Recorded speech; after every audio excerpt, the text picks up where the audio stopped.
Bonjour les amis. Alors nous sommes rendus au livre de Néhémie.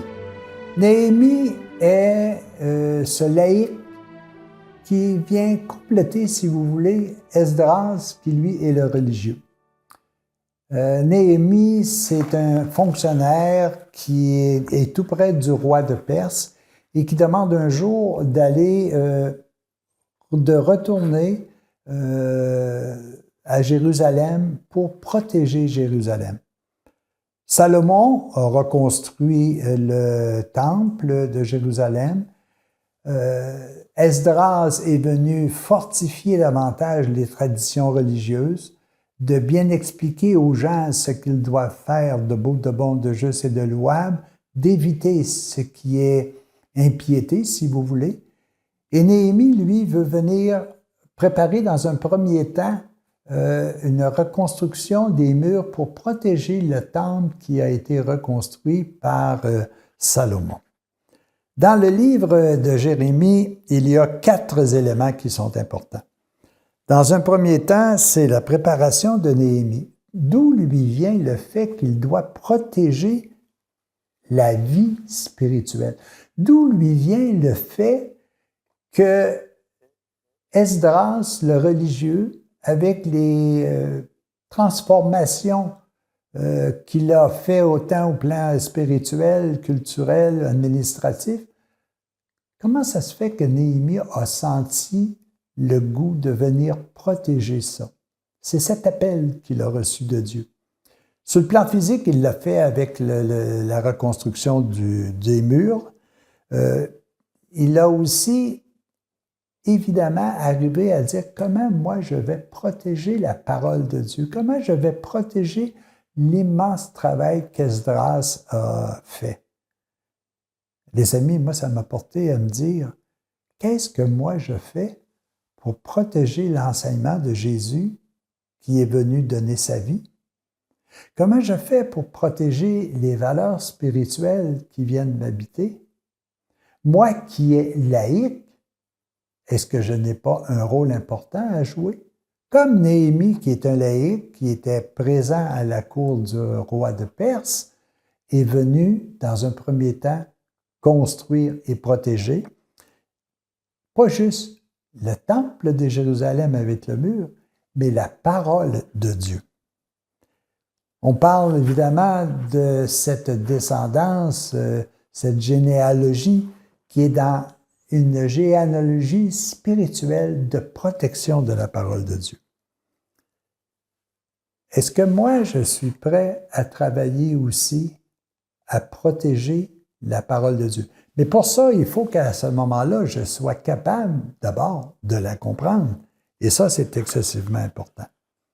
Autant Néhémie était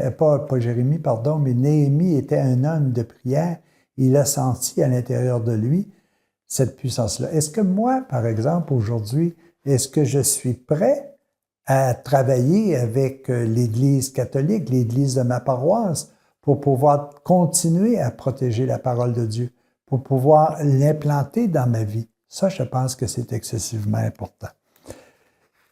Est-ce que je donne aussi de ce temps pour pouvoir véritablement arriver à nous placer dans un climat d'espérance? Et ça, je pense que c'est excessivement important. C'est ce qu'a fait Néhémie.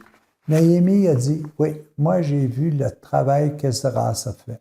Il faut que je le protège. Je le protège peut-être des ennemis extérieurs. Puis des ennemis extérieurs, aujourd'hui, on peut en voir énormément. C'est sûr que ces ennemis-là peuvent être des peuples, peuvent être des dictateurs, peuvent être une foule de personnes qui n'ont pas les orientations de la paix, de la joie et de l'amour. Mais il y a aussi à l'intérieur de nous ce qu'on va appeler des ennemis intérieurs auxquels on doit faire face. Et ça, je pense que c'est important qu'on soit capable de le regarder d'une façon bien présente. Néhémie, son livre, nous amène à réfléchir à ce sujet-là.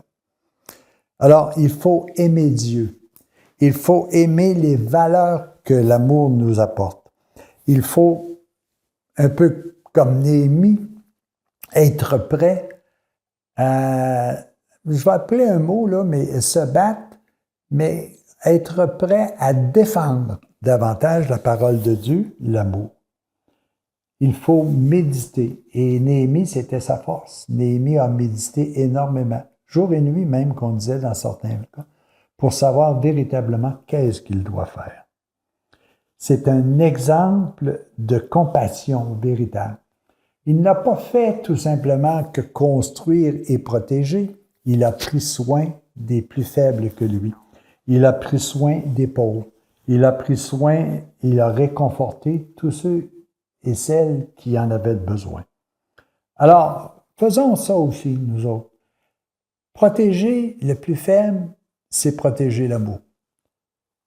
Faire en sorte de placer les gens dans le plus confort possible, c'est aussi une mission que nous avons. Laïcs ou religieux, nous avons la même mission. Alors, les amis, regardons l'exemple du livre de Néhémie. Et un peu comme Esdras, lui, a fait en sorte de nous faire comprendre davantage ce que c'est que la parole de Dieu, ce que c'est que nos éléments d'impiété, autant Néhémie nous a dit, écoutez les amis, ce que vous avez à l'intérieur de vous, il faut que vous le protégiez. Le protéger, c'est d'abord le comprendre, c'est de le mettre en pratique et de faire en sorte que nous puissions continuer maintenant et pour demain à protéger l'amour qui doit vivre à l'intérieur, pas juste de moi, à l'intérieur du peuple de Dieu. Et le peuple de Dieu, il est excessivement large. C'est tous ceux et celles qui souhaitent aimer. Les amis, bon voyage au livre de Néhémie. Bon.